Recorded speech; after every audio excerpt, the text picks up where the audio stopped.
Comentarle que ya logré solucionar el tema de las prácticas, ¿no? Que tenía algunos problemas con algunos chicos.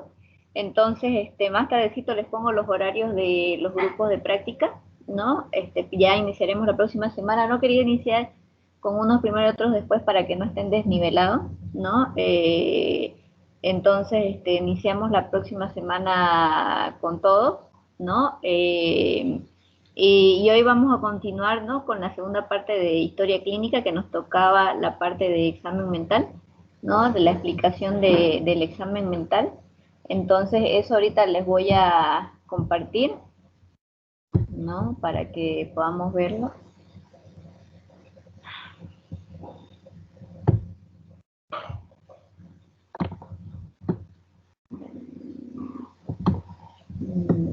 Vamos a compartir. Me avisan, por favor, si está fallando algo o si no da el sonido, ¿ya?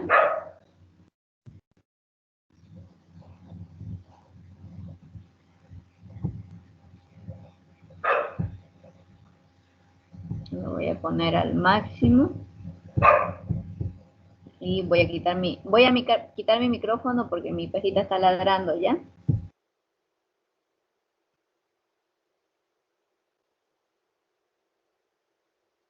Haga el examen físico.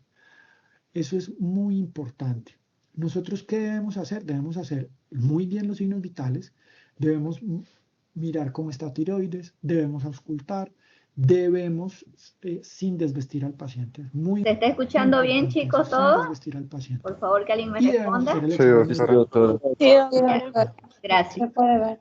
Si nos quedan dudas, Gracias. nosotros vamos a hacer la valoración por medicina general o entonces haremos la remisión a neurología a donde nos toque, pero en psiquiatría, por algo que está ahí, que se mencionará pues para los que les toque, por ejemplo, a los residentes, con la declaración de Hawái tenemos que ser muy cuidadosos, muy respetuosos, muy bien hecho esto y ojalá la recomendación es siempre acompañados de personal de enfermería, ojalá el mismo género del paciente o de la paciente. Si es una paciente, acompañado por personal femenino de enfermería, si es un varón, acompañado por personal masculino de enfermería, si es posible, o en los varones, pues a veces no hay problema con que sea una enfermera la que nos acompañe. Entonces, bueno, lo hacemos y lo redactamos como siempre, como en semiología, ¿cierto? Cefalocaudal y con todo lo bien hecho lo que podamos. Y ya insisto, por ningún motivo geniturinario. Y luego pasamos al examen mental, con los 10 ítems que aprendimos, ¿cierto? Y pues aquí nos gastamos todos los videos anteriores, entonces pues no me voy a detener ahí. Y luego viene el análisis. Entonces recuerden que ahí dejamos desde la charla anterior en el tintero algo sobre el análisis. ¿Qué es el análisis? El análisis es un elemento fundamental de la historia clínica y yo les digo siempre en el seminario que sigue después de este, que es el seminario de psicopatología, yo les digo a los estudiantes, mire, yo les califico la historia clínica con un gran porcentaje fijándonos en lo que hicieron en el análisis, porque se los venía diciendo, la semiología no es por describir, no es describir por describir, la semiología es describir para poder diagnosticar. Y el puente que existe entre la propuesta diagnóstica y toda la historia clínica es el análisis. Y ese puente debe estar bien construido. Entonces miren qué es el análisis. El análisis es un resumen de los datos relevantes y cómo sustentan esos datos relevantes, ahí falta una coma, la propuesta diagnóstica y terapéutica que se hará a continuación. Entonces, construir un análisis a veces parece complejo, pero hay una mnemotecnia, una técnica que es relativamente sencilla, que parece una bobada, pero que realmente ayuda mucho y es hacer el análisis con base en estos tres criterios, que son los criterios epidemiológicos, los criterios clínicos y los criterios paraclínicos. ¿Qué son los criterios epidemiológicos? Entonces uno coge toda la historia clínica y coge lo que encontró en la enfermedad actual, en la historia personal, en la historia familiar, en los antecedentes personales, en los antecedentes familiares y busca cuál es el riesgo epidemiológico en particular para esta persona. Sabemos que algunas patologías son más prevalentes en los hombres que en las mujeres, que algunas patologías son más prevalentes en las mujeres que en los hombres, que algunas patologías se manifiestan más en la infancia, que otras patologías se manifiestan más en los ancianos, que otras patologías son en la segunda, en la tercera década de la vida, etc. Que unas patologías son más prevalentes en algunas regiones, que unas patologías son más prevalentes según si uno haya tenido adversidad vital o no. Entonces, esos son los criterios epidemiológicos que podemos mencionar de primero. Luego van a estar los criterios clínicos y aquí concatena con lo que les había dicho en la charla anterior y es, yo puedo poner arriba en el examen mental y en todo y en la historia clínica todo en prosa, pero aquí yo ya debo poner los criterios clínicos. No es lo mismo tener unas manifestaciones delirantes que sean congruentes con el estado del ánimo que unas manifestaciones delirantes que sean incongruentes con el estado del ánimo. No es lo mismo tener unas manifestaciones delirantes que no sean extravagantes que unas manifestaciones delirantes que sean extravagantes, unos delirios que sean no plausibles. Entonces, uno en la redacción del análisis, pues no es repetir lo que anotó allá arriba, sino ahora sí clasificar y subclasificar todo lo que usted encontró semiológicamente hablando. Eso es los criterios clínicos. No es lo mismo, como les decía, una enfermedad actual de un inicio súbito que una enfermedad actual de un inicio insidioso. Eso es lo que vamos a usar ahí. Es un breve resumen de todo lo que encontramos semiológico y clínico en el segundo paso. Y tercero, si hay paraclínicos, pues los vamos a utilizar. Entonces veamos algunos ejemplos de algunos análisis. Bueno, perdón, no me acordaba, excúsenme. Aquí estaba el criterio epidemiológico, entonces ahí está la explicación, leámoslo. Dada la alta prevalencia e incidencia de ciertas patologías en determinados grupos poblacionales, la mención de los criterios epidemiológicos que sean significativos en el contexto del paciente y de la patología que se considera el diagnóstico de trabajo, se constituyen en uno de los pilares del análisis clínico. Listo. El clínico, el arte de la medicina, se basa en el juicioso estudio e identificación de los síntomas, los signos y la evolución de cada patología. Entonces, describir eso. Y el paraclínico es innegable la importancia que cobra en medicina la apropiación de las herramientas tecnológicas. Para nosotros, particularmente las neuroimágenes, las pruebas neuropsicológicas se consideran un criterio paraclínico, irían acá las pruebas de personalidad, etcétera, etcétera, etcétera. Entonces, ahora sí, ejemplos. Varón de 19 años. Entonces, tenemos una persona más.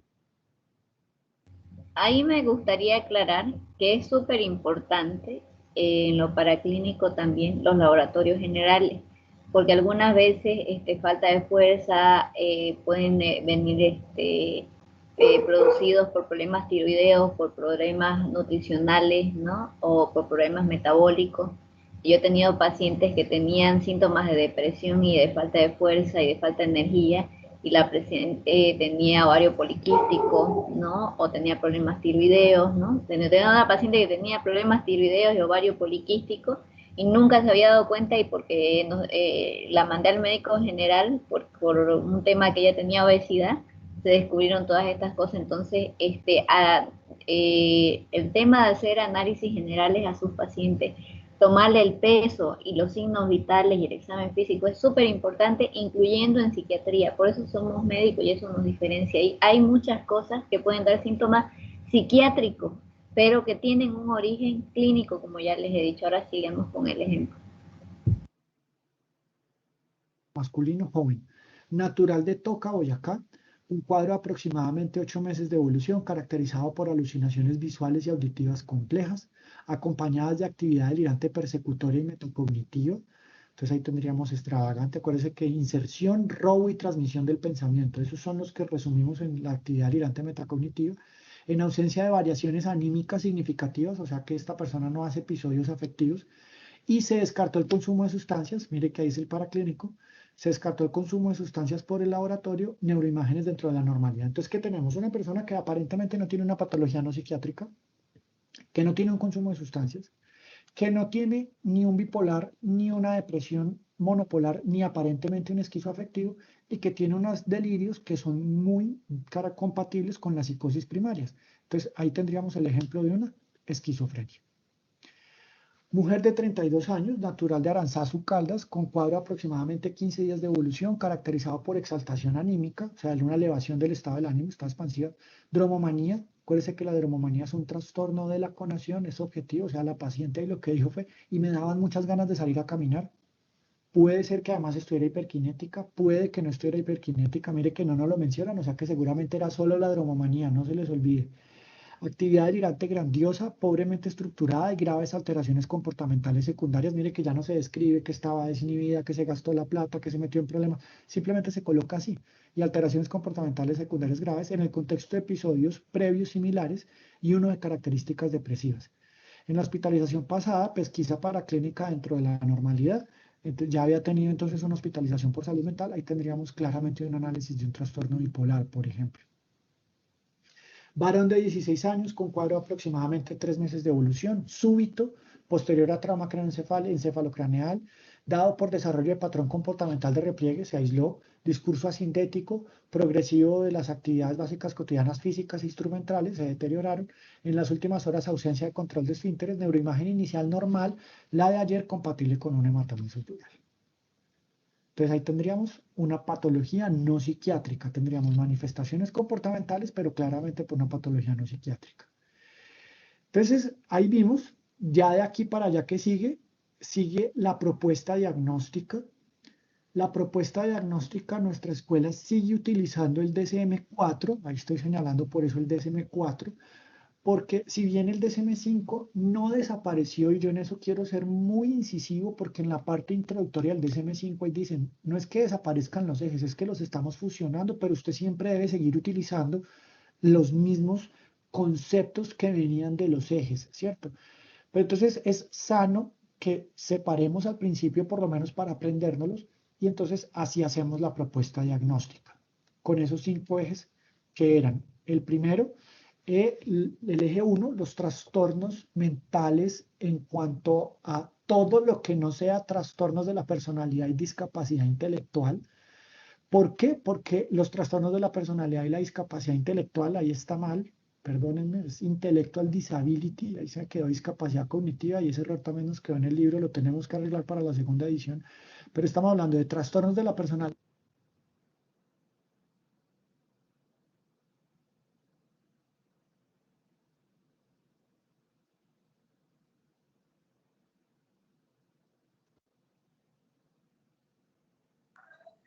Se paró otra. Sí, se paró. Está un poco mal de mi internet. Pero de todas maneras, esta parte yo igual la iba a repetir. Lo tengo en la diapositiva que les voy a mostrar. Ahorita les voy a mostrar los 5 ejes, ¿no? Que de todas maneras el video se paró y no quiere dar. Entonces vamos a dejar de compartir. No se preocupen. Ya igual estábamos en lo último del video. Igual se los voy a pasar. Pero vamos a ir. Ha estado espantosamente malo mi internet. Lastimosamente, pero vamos a pasar a la diapositiva. En un minuto.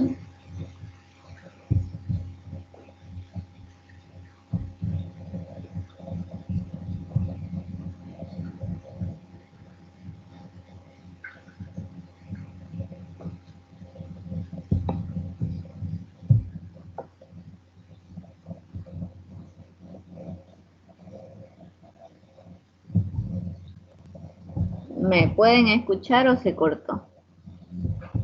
Se escucha. Se le puede escuchar, doctor. Sí, perdón, se me trabó la computadora. Algunas veces hay que tener paciencia con el internet y estas cosas. No queda de otra. Ya. A ver, voy a tratar de ver si puedo. ¿Se ha quedado? ¿Cómo se ve la pantalla? Se la ve a usted, doctora. Ya. A mí me ha quedado trabada. Espérenme 2 minutos. Sí, el team parece que ya quiso al final responder. Ya quiso. Ya, ahora sí. No sé. Ahora lo voy a pasar la diapositiva. Pueden ver a la diapositiva, ¿no? De PowerPoint. Ahora sí, doctora. Sí, doctora, se ve. Ya. Bueno, vamos a hacer un repaso a lo que es la historia clínica en sí. Como ya hemos visto, es un documento médico legal, ¿no? Que tiene varias partes.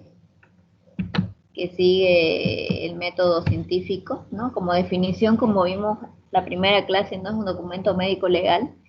Y esto nunca nos tenemos que olvidar, porque lo que no está escrito en la historia clínica es como si no hubiera pasado, y si no lo escribimos algunas veces no nos podemos defender de algunas cosas que hacemos, ¿no?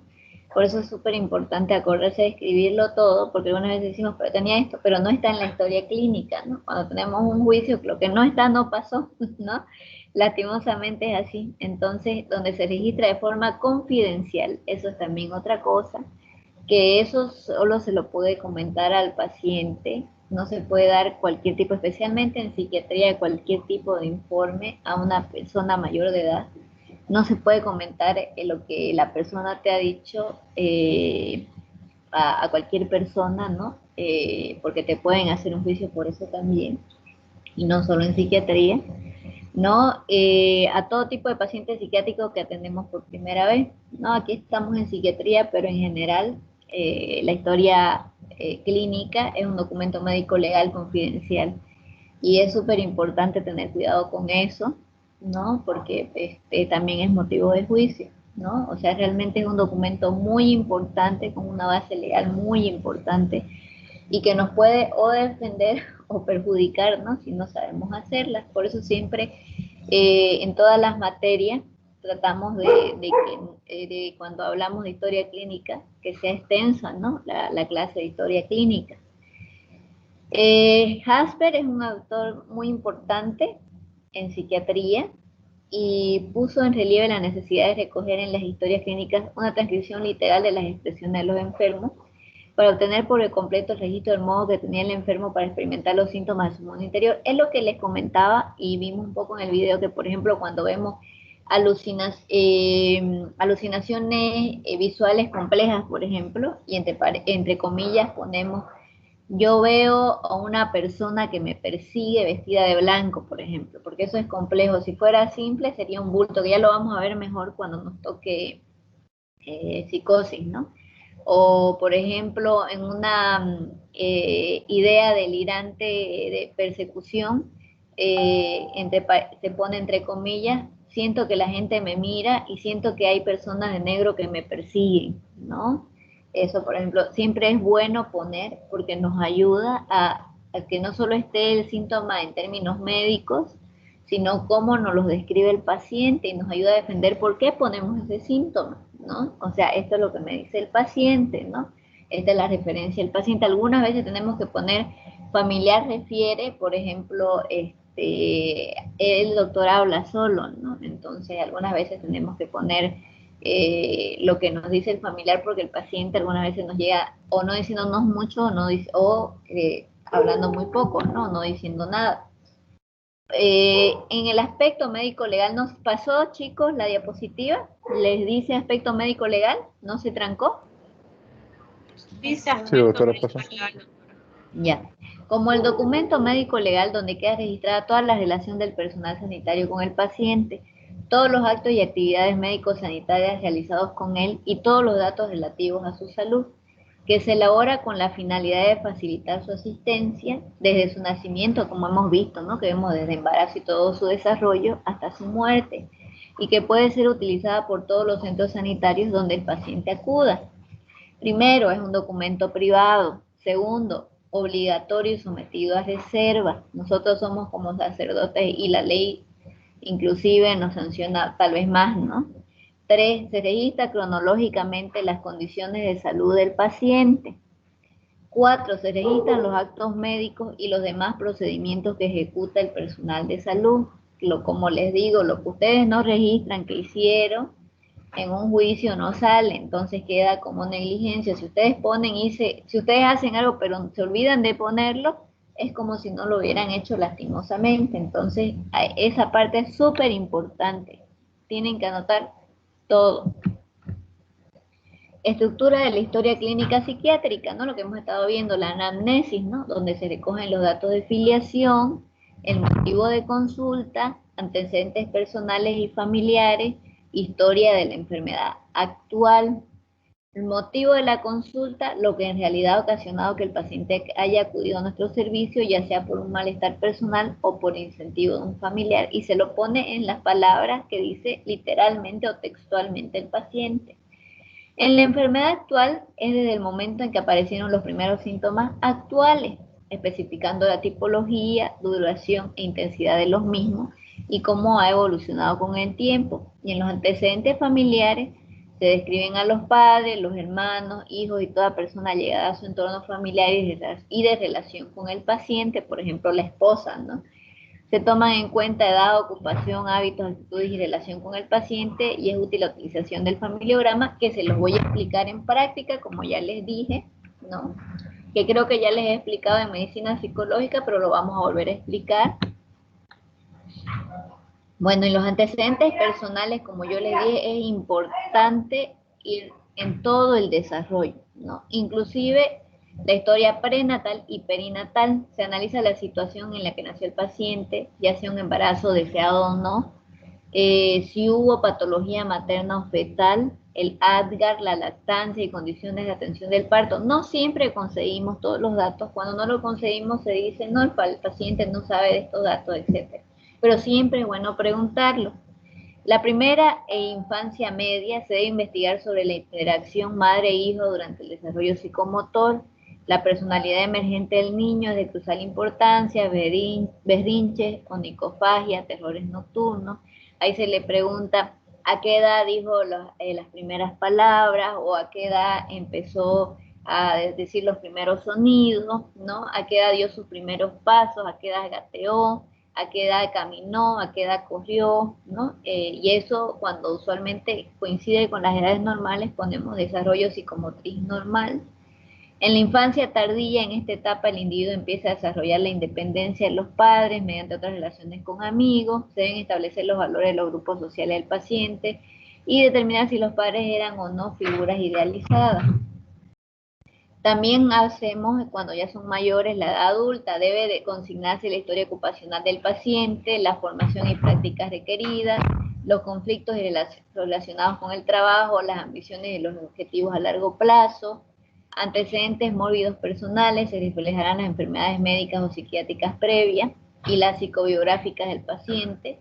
El conocimiento de la historia natural de las afecciones psiquiátricas y su relación con la edad y los posibles síntomas es importante. Es decir, aquí decimos si tiene diabetes, si no tiene diabetes, si tiene consumo de tabaquismo, si tiene depresión, absolutamente todo, si tuvo accidentes, si tuvo cirugías, absolutamente todo. Hábitos, se establece claramente los medicamentos que consume el paciente, también interrogar sobre el uso y abuso de sustancias como alcohol, tabaco y drogas. Además de esto se puede indagar sobre los hábitos sexuales del paciente, obviamente con mucho cuidado y hasta donde el paciente quiera decir, y hay que saber hacerlo, ¿no?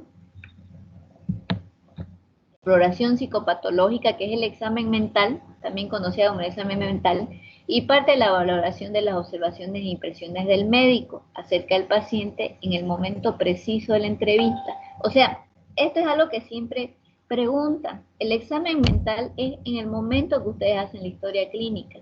Ustedes pueden poner como nota, digamos, si el tío dice, no está durmiendo antes o estuvo muy verborreico antes, pero si en el momento de la entrevista no está verborreico, ustedes ponen, los familiares definen que estuvo, pero al momento de la entrevista, ¿no? El lenguaje está dentro de parámetros normales, por ejemplo, etcétera, que ahorita vamos a ir viendo paso a paso, ¿no? Es en el momento en que ustedes están evaluando al paciente, en ese momento ustedes van haciendo el examen mental, ¿no? Y parte de las valoraciones, las observaciones e impresiones del médico acerca del paciente en el momento preciso de la entrevista, y que se debe considerar que el estado mental puede variar de un momento a otro. Por eso siempre tienen que poner conciencia, vigil, ¿no? Y alerta al momento de la entrevista. Yo siempre les aconsejo poner en cada parte del examen mental al momento de la entrevista, dejar claro, ¿no?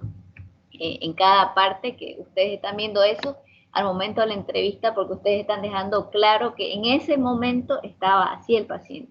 No significa que estuvo ayer, antes de ayer, ¿no? Es importante ponerlo, que esa observación es, porque eso puede variar y te pueden decir, pero el paciente está así, cuando yo lo vi estaba así, ¿no? Porque, y aquí está escrito, digamos, ¿no? Por eso les digo, la importancia de escribir en la historia clínica es súper importante, y aquí podemos ver los aspectos que comprenden, ¿no? Como hemos visto en medicina psicológica, pero que lo estamos repasando, el aspecto de actitud general o porte y actitud, ¿no? Que vimos, la conciencia, la atención, la orientación, la memoria, la sensopercepción, la conducta motora o psicomotricidad, ¿no?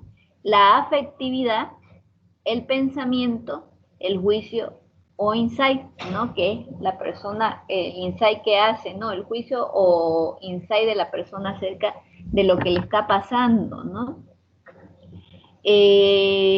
Cada una de estas partes les va a ayudar a ustedes a darse cuenta en las patologías que ahora vamos a ver que son propiamente psiquiátricas, ¿no?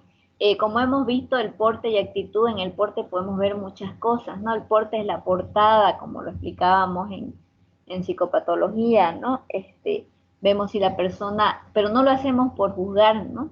Nosotros lo hacemos para ver la parte mental y todo en la persona, inclusive cómo se peina, si no se peina, si está despeinada, si está descuidada, podría darnos a entender, o si por ejemplo la persona está demacrada, podría mostrarnos que la persona puede estar enferma, por ejemplo si no ha dormido bien, ¿no? Si está un poco deprimida o si está psicótica, ¿no? Las personas deprimidas, algunas veces, bueno, al principio la depresión muchas veces puede verse normal, pero cuando la depresión ha avanzado mucho, las personas pueden descuidar un poco su aliño y ellos te dicen, ¿sabe qué, doctora? Me cuesta hasta bañarme porque tengo tan poca fuerza, no tengo ganas ni de peinarme, ¿no? Al contrario de una persona, por ejemplo, que ya vamos a ver en personalidad, que va a venir algunas veces muy llamativa, ¿no?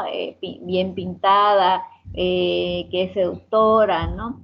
Que le gusta llamar la atención, que viene impecable, ¿no? Entonces, o una persona que venga con colores muy llamativos, que inclusive en su maquillaje venga, digamos, aquí con calipso, lila, verde, ¿no? Pero algo así muy llamativo y la ropa de distintos colores.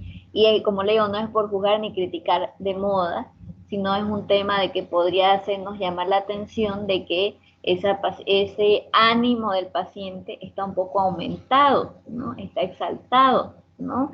Y ahí, si eso se suma a una verborrea que la persona habla mucho y muy rápido, ¿no? O que la persona tenga fuga de ideas, como vimos en pensamiento, ¿no? En el lenguaje, que no pueda mantener una sola idea, sino que empiece a hablar de un tema y vaya cambiando, entonces podemos desconfiar de un trastorno bipolar, ¿no? O diferentes enfermedades de acuerdo a su aspecto personal, nos da una idea. Y la actitud, digamos que puede ser colaboradora, seductora, ¿no? Que es cuando nos quieren seducir, ¿no? Que eso algunas veces puede pasar, o en los antisociales también puede pasar en pacientes bipolares, porque algunos tienen erotomanía, ¿no? Es parte del cuadro algunas veces que se erotizan, ¿no? Y quieren seducir al médico, o la actitud más bien indiferente, ¿no? Que van cuando van obligados, etc. Los diferentes tipos de actitudes del paciente a la entrevista, a cómo el paciente ustedes ven que reacciona, ¿no? ¿Qué actitud tiene? La conciencia, ¿no? Si está vigil, lúcido, alerta, ¿no? Como les digo, siempre es bueno poner al momento de la entrevista, ¿no? Porque puede variar la atención si la persona está proséxica, ¿no? O sea, está atendiendo o está con distraibilidad, ¿no? O con hipoprosexia o hiperprosexia, ¿no? La orientación, si está orientado en las tres esferas, en persona, tiempo y espacio. Ustedes saben, autopsíquico, que es persona, y alopsíquico, que es tiempo y espacio. Al momento de la entrevista siempre, en memoria, ¿no? Si está la memoria global conservada, o si ustedes ven que tiene problemas de memoria, lo tienen que poner aquí. En sensopercepción, ¿no? Entran muchas cosas, inclusive los dolores, digamos, si la persona, por ejemplo, tiene artrosis o problemas reumáticos, también aquí se pone, ¿no? La persona tiene esto, pero también aquí entra la parte psiquiátrica de si tiene alucinaciones o no tiene alucinaciones, ¿no? Ahí va en sensopercepción. la conducta motora, psicomotricidad, ¿no? Ahí va muchas cosas desde la marcha hasta si tiene manierismos o si tiene tics, ¿no? Todo eso se describe en la conducta motora, en la afectividad, ¿no? Va cómo lo ven ustedes su afecto de la persona, si ustedes la ven triste, si ustedes ven un afecto normal, ¿no? Eutímico sería, ¿no? La forma de decirlo. O si ustedes ven un afecto aumentado, o si ustedes ven que la persona está irritable, ¿no? Todo lo que ustedes piensan, ahí se pone en afectividad. En pensamiento, que es un poco más complejo, ¿no? Que ahí va, acá no lo he puesto, pero que también va la parte del lenguaje, ¿no? Que va la velocidad y la forma del lenguaje, ¿no? Como lo vimos en psicopatología, en medicina psicológica, y el contenido del pensamiento, ¿no? Si hay ideas delirantes o no, o pueden haber ideas obsesivas o hipocondríacas, como vimos, cuando los pacientes no tienen ansiedad de enfermedad, que ahora se llama, ¿no? Cuando llegan diciéndoles prácticamente, doctora, yo sé que tengo esta enfermedad, aunque no crean, ha aumentado mucho con el coronavirus por este tema, ¿no? De la pandemia, del miedo, etcétera. Y el juicio o insight es si la persona tiene algún tipo, si es parcial o se da cuenta, ¿no? De que le está pasando algo. Muchas veces las personas depresivas que tienen problemas vienen diciendo, doctora, yo sé que tengo un problema, me pasa, no lo entienden del todo, pero por lo menos tienen un cierto insight. Los adictos solamente te dicen, sí, doctora, tengo, o te dicen, no, yo no tengo problema, me trajo mi familia, o sea, insight nulo, digamos, ¿no? Estas son las bases principales. Otras cosas que siempre yo tiendo a aumentar, aunque no son obligatorias, pero que sí ustedes se van a dar cuenta que ayudan mucho para darse cuenta si una persona tiene problemas, el sueño y la alimentación, ¿no? Por eso es que yo lo pongo, porque el sueño indica mucho. Muchas veces los insomnios, la persona dice, tengo insomnio, pero con nada me pasa. Pero muchas veces ese insomnio está ocultando una depresión o está ocultando un abuso físico o está ocultando un trauma o algo más, ¿no? La alimentación. Hay personas que se comen su ansiedad, hay personas que son externalizadores, ¿no? Y no se han dado cuenta y se hacen daño a través de los atracones, ¿no? Y no se dan cuenta, ¿no? Que tienen falta de control de impulso, ¿no? Y lo demuestran a través de sus atracones. Hay personas que dejan de comer, hay personas que tienen dismorfia corporal, ¿no? Que tienen anorexia y que no lo muestran, ¿no? Entonces, muchas veces en la alimentación y en el sueño es un reflejo, algunas veces, así como el porte y actitud, preguntar, ¿está durmiendo bien o está comiendo bien? Cuando están afectadas esas dos, aunque no crean, usualmente la persona ahí algo, aunque lo demás hayan respondido bien, algo no nos está diciendo, ¿no? Son alertas, ¿no? El sueño, el porte y actitud, el sueño y la alimentación nos dan mucha alerta de que alguna de estas otras tienen tal vez algo que la persona no nos está diciendo o nosotros no lo estamos logrando ver. Pero usualmente cuando estas dos están afectadas, el sueño y la alimentación, algo pasa. Y ustedes mismos pueden ver de que hasta un examen algunas veces que nos preocupa, uno no duerme tranquilo o hasta se sueña con el examen o le cuesta dormir o pasa que comen más, algunas personas en exámenes comen menos, o algunas veces inclusive les pone de personas que tienen problemas gastrointestinales, ¿no? Por el estrés, hay hasta gastritis que son por causas nerviosas, ¿no? Entonces, aunque ustedes no crean, el tema de la alimentación y el sueño les da muchas claves de la salud mental de una persona. Por eso yo siempre les digo que no se olviden de preguntarlo y no lo dejen a un lado en la exploración. La exploración física y neurológica es importante para descartar posibles causas orgánicas que pueden ser confundidas por los síntomas psiquiátricos. Ya les he dicho que muchas veces se confunden. Por ejemplo, últimamente me llamaron aquí cerca de mi casa, ¿no? Que había una señora, una vecina, que ellos me decían delirando, ¿no? Así me lo referían sus hijas, y que hablaba de sus padres y sus padres son fallecidos, ¿no? Ellas no quisieron internar la que tenía caja por miedo al COVID. La llevaron al neurólogo y les dijo demencia. La señora no tenía una edad para demencia y además que la demencia no viene súbitamente. Yo les dije, ella tiene exámenes y su diabetes estaba, su glicemia estaba subida, sus triglicéridos estaban aumentados, su colesterol también, y cuando la llevaron, además encontraron una encefalopatía hepática, o sea que, o sea, la persona estaba con, no solo un trastorno confusional, estaba con una encefalopatía metabólica, ¿no? Porque había muchas cosas que estaban desequilibradas en ella. Yo he tenido muchos pacientes con encefalopatía hepática que me los han mandado, pacientes que me los han mandado por insomnio y que tenían una cardiopatía constrictiva, que, o sea, que lo que y estaban edematizados, o sea, por lo que no podían dormir era porque no podían respirar y su pulmón estaba con edema pulmonar, ¿no? Entonces, cuando yo hice que primero haga una valoración cardiológica, cuando el cardiólogo intervino y puso los diuréticos y hizo su tratamiento, el paciente empezó a dormir sin ninguna medicación psiquiátrica, y tenemos que entender que hay medicaciones psiquiátricas que afectan el ritmo cardíaco y el ritmo respiratorio, ¿no? Y, por ejemplo, también van por el metabolismo hepático. Por ejemplo, en encefalopatía hepática, lo mejor es, si uno da una benzodiazepina, por ejemplo, podés entorpecer y mandarlo a terapia intensiva a ese paciente, que por ahí no estaba tan mal, ¿no? Que estaba todavía para ser tratado en piso. Entonces hay que tener mucho cuidado de revisar laboratorios y pedir laboratorios, porque muchas veces los médicos no siempre son internistas, los médicos se pueden equivocar. Muchas veces ven una sintomatología que lo ven delirante al paciente y directo dicen es psiquiátrico, y no se ponen a ver que hay muchas patologías clínicas que pueden dar confusión, ¿no? Y que por eso el paciente delira, ¿no? Porque hay una alteración de la conciencia, pero es porque hay algo que está afectando neurológicamente o físicamente, ¿no? Uno de los cuadros de trastorno confusional o delirio, y otros son las encefalopatías, ¿no? Yo he recibido muchas encefalopatías y trastornos confusionales por infecciones urinarias o por otro tipo de problemas, pero que no tenían nada que ver con psiquiátrico, ¿no? Y que yo tenía que tener mucho cuidado para medicar, o no podía medicar porque podía entorpecer el cuadro. Entonces es súper importante la exploración física. Las pruebas complementarias, la física y la psicométrica, los test psicológicos, neurológicos, laboratorios, según estén indicadas, son importantes también.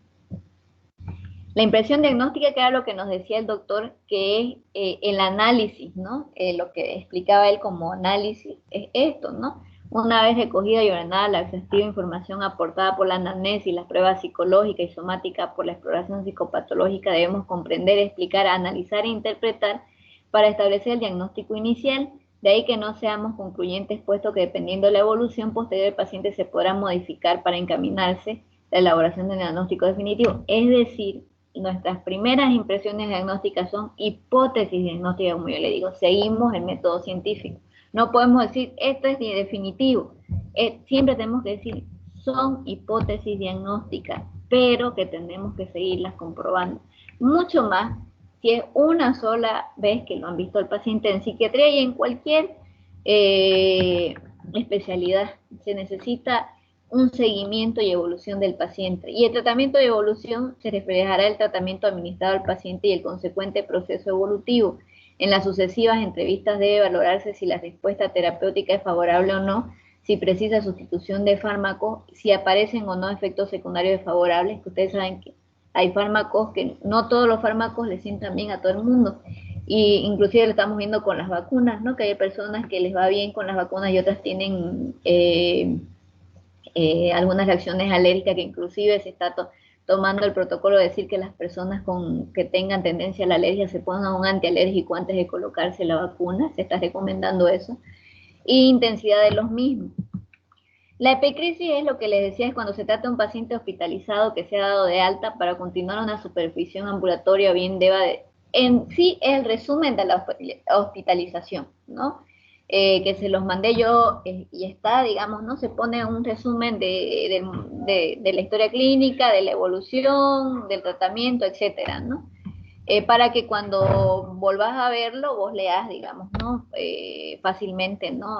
El otro profesional o vos mismo recordés, ¿no? Lo que pasó con el paciente, para tener una visión objetiva y general. Te ayuda, ¿no? Para darte cuenta si hay un antecedente, ¿no? Esto, chicos, se los voy a pasar yo, ¿no?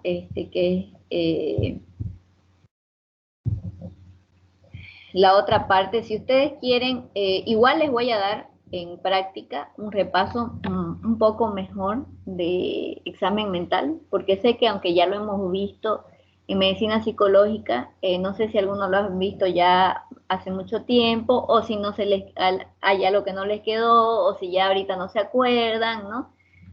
Pasa, porque yo sé que llevan muchas materias y siempre es bueno, y la mejor forma de construir el conocimiento es ir repasando, ¿no? Ir recordando, ¿no? Entonces voy a dar una clase igual en práctica del examen mental, ¿no? Para que nos vamos acordando, ¿no? Porque sabemos que el examen mental es la parte que define la psiquiatría en historia clínica, que es lo que hace diferente, ¿no? La psiquiatría es la parte más diferente, ¿no?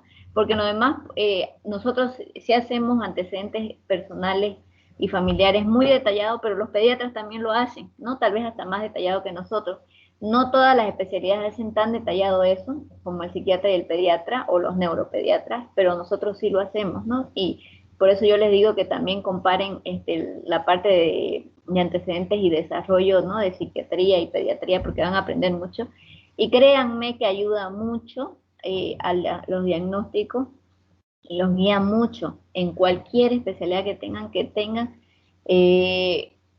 una historia muy ordenada en antecedentes personales y patológicos. Les va a ayudar un montón, los va a guiar.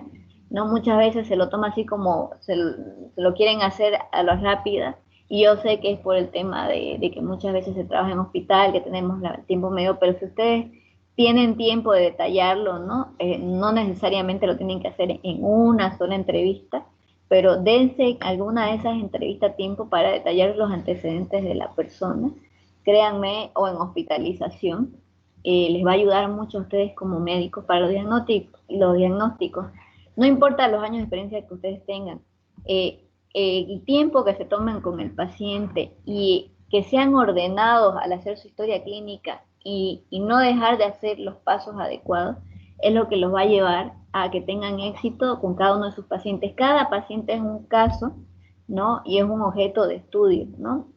O el caso clínico es el objeto de estudio, pero sin olvidar que, como les decía, en medicina psicológica es una persona que está sufriendo una enfermedad, ¿no? Sin despersonalizar a la persona, sin cosificar a la persona, ¿no? Tenemos que seguir el método científico, ¿no? El caso clínico lo tenemos que tratar con la objetividad científica, ¿no? Porque nosotros sabemos que somos científicos, no somos empíricos, ¿no? Y trabajamos a través de la medicina basada en la evidencia. Por eso es que nunca dejamos de estudiar y siempre nos estamos actualizando, ¿no? ¿Alguna pregunta aquí de historia clínica, chicos? Que sería ya la última parte. Les voy a mandar el video que lastimosamente se cortó. Está muy mal mi internet el día de hoy. Estaba usando un cable y hoy no lo pude poner. Ya para la próxima clase lo vuelvo a instalar mi cable porque con el wifi me va muy mal. Pero de todas maneras, creo que hemos visto lo más importante de historia clínica. De esta parte ya vamos a empezar más en materia por tema, ¿no? A ver, ¿no? Todos los temas de psiquiatría. Aquí quedamos de que ya tenemos los grupos. No me acuerdo con ustedes si quedaron en que ustedes iban a elegir los temas o los íbamos a sortear. Ah, me acuerdo, por favor, chicos, son 5 temas que vamos a ver. Era O sorteo. ustedes- ¿A sorteo? Ya, está bien. Entonces, los vamos a sortear la próxima clase, ¿ya? La próxima semana, entonces empezamos, ya yo les voy a poner ahorita los grupos, ahorita los voy a construir los grupos de práctica que ya los tengo, ¿no? Que como les dije no había podido, y después yo creo que la próxima clase sorteamos ya los temas para que ustedes puedan empezar. Quiero ver si aquí los tengo, los temas. Ustedes tienen su grupo, ¿no es cierto? Me acuerdo que ya cada uno se incluyó en su grupo. Yo les saqué fotos. ¿Tienen los representantes de cada grupo ahorita? Porque están los 15, ¿no?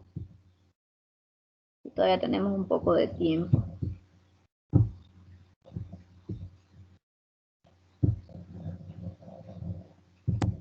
Voy a poner el tema y temas de exposición.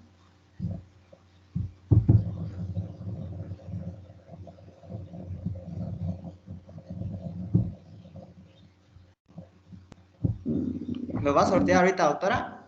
Estoy viendo eso. Sí, creo que los voy a sortear ahorita. Denme un momento. Denme un minutingo. Y ahorita lo sorteamos porque lo que pasa es que quiero que tengan tiempo para hacerlo. Para que así puedan ir haciéndolos con tiempo y no los tome desapercibidos. Y solo denme 5 minutos y ahorita los sorteamos. Porque los tengo aquí los temas.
Ya.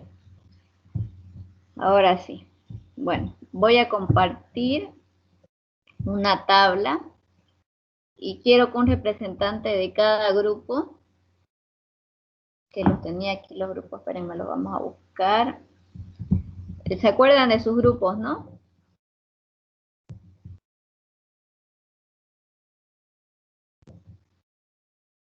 ¿Usted, Alejandro Fran, se acuerda de su grupo? Estoy con Valeria Fernanda Ya. y no recuerdo cuál era el otro integrante. Ya, ahorita los vamos a buscar, porque los escribieron en el grupo de psiquiatría. Ahorita yo les voy a dictar, porque está en el grupo todo.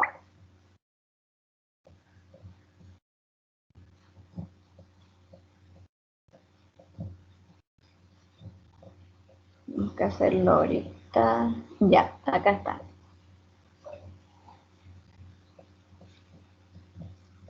Ya, Valeria Fernanda, Diana Cordero Ayala y Alejandro Villarruel. Ese es un grupo.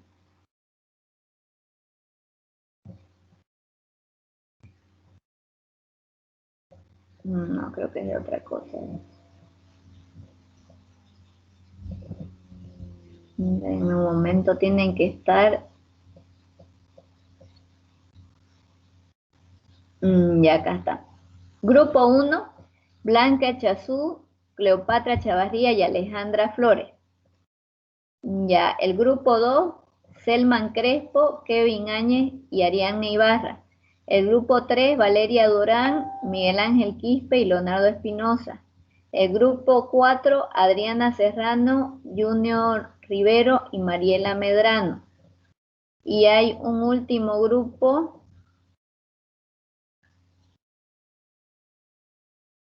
que me escribieron después. Aquí está, Valeria Fernanda, Diana Cordero y Alejandro Villarruel. Esos son los grupos, chicos.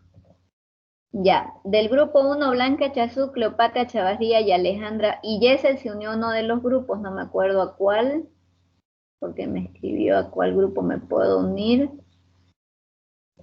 Fue el mío, doctora. Fue el mío, Ya, pues. ya. El 4. Buenísimo, al 4, ya. Entonces, del grupo 1, Blanca Chazú, Cleopatra y Alejandra Flores. ¿Quién va a elegir, chicas?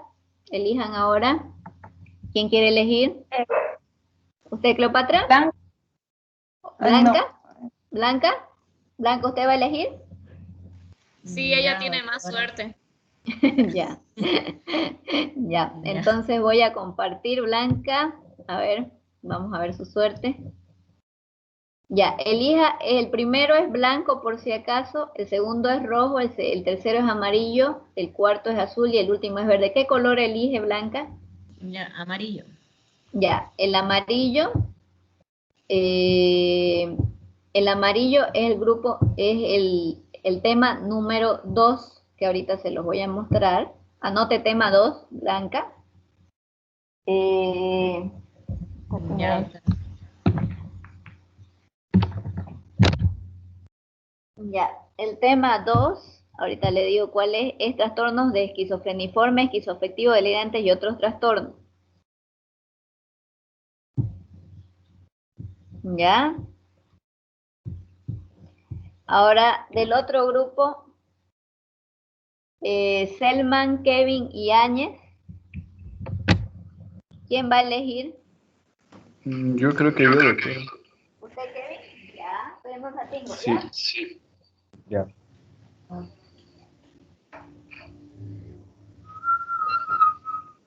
Ya, ahorita, es que se me estaba por... Mi batería me está fallando. Hay veces que todo falla. Denme un minuto.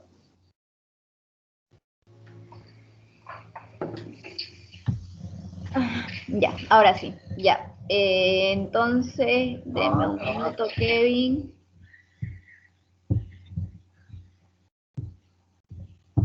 Ya. Entonces,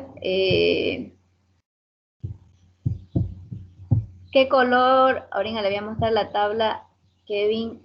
¿Qué color usted elige? Ya el amarillo está elegido, quedaría el blanco, rojo, azul o verde. Ya, yo creo que el blanco, doctora. El blanco, ya.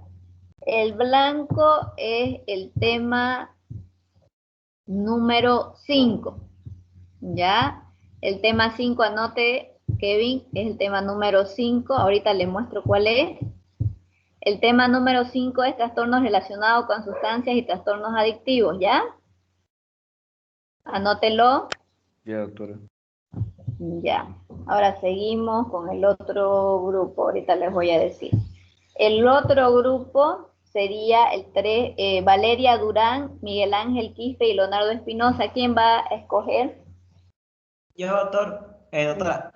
Ya, ahorita les muestro. ¿Qué color elige? ¿Sería rojo, azul o verde? Azul. Ya. El color azul es el tema número 3, que ahorita le muestro qué es. El tema número 3 es trastorno del estado de ánimo. Anote, por favor. Trastorno del estado de ánimo. Y cabalito del grupo 3. Ya, ya que era inevitable para ustedes ese tema. Ya, doctora. Ya, ahora el otro grupo es Adriana Serrano, Junior Rivero y Mariela Medrano. ¿Quién va a escoger de ese grupo? Doctora, Yo buenas tardes.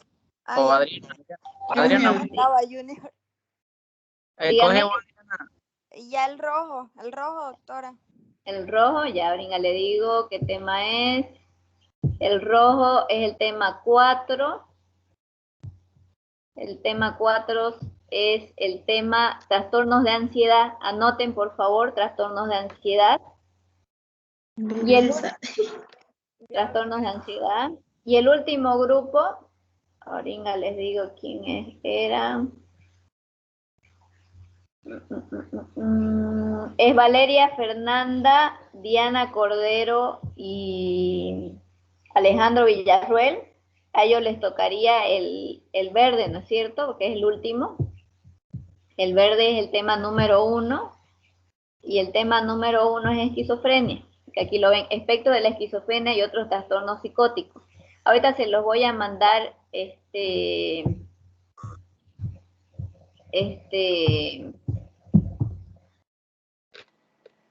ya. ¿A quién le tocó el grupo, el tema 1? Le tocó a este grupo de Valeria, ¿no? Esperemos la tingo, lo vamos a poner acá. Sí, doctora. Ya vamos a insertar una diapositiva. Esperemos la tingo, lo vamos a copiar.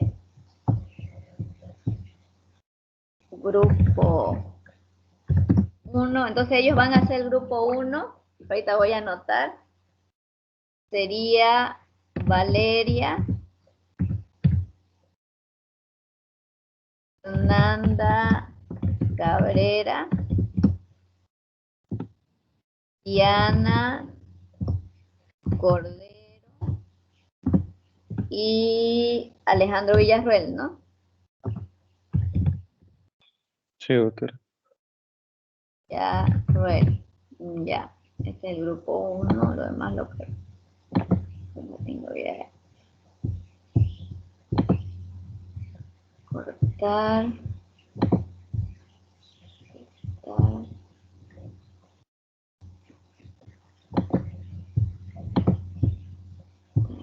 Tema 1. Ya. Voy a grabar. Ya. Ahora les voy a ya, aquí están viendo el tema 1, entonces es Valeria Fernanda, Diana Cordero y Alejandro Villarroel. El tema número 2, ahorita lo vamos a escribir sus nombres porque esta diapositiva ahorita se las voy a pasar. ¿Quién era el tema número 2, chicos? Díctenme, por favor, ¿quiénes eran? Nosotros, doctora, María Alejandra Flores. Y Cleopatra Chavarría. Cleopatra Chavarría. Cleopatra Chavarría. Hay una más, ¿no es cierto? Y mi persona, Blanca Chazú. Ya. El tema 3, ¿quién era? Que es trastorno del estado de ánimo, era Leonardo, ¿no? Sí, doctora. Leonardo Espinosa, ¿es, no? ¿O qué era? Oye, Sí, Espinosa, Leonardo sí. ya, Espinosa. ¿Quién más, Leonardo? ¿Sí? ¿Quién más? Valeria y Miguel Ángel. Valeria Valeria Durán, Miguel Ángel Quispe. Durán y Miguel Ángel Quispe. Ángel Quispe. Ya. Del tema 4 de ansiedad, ¿quién era, chico? Adriana Serrano, Mariela Medrano y Mariela Junior. Medrano, Junior, ¿qué? Junior, ¿qué? Disculpe. ¿Junior qué?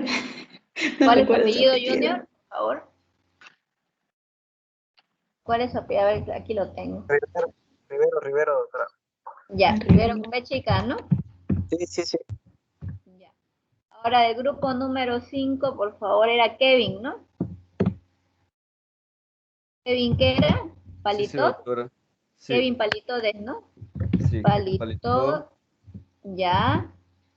Ariana Ibarra. Diane Ibarra, ¿no? Ah, Ya. y Selma Crespo. Crespo. ¿Yesel de qué grupo eran? Disculpe.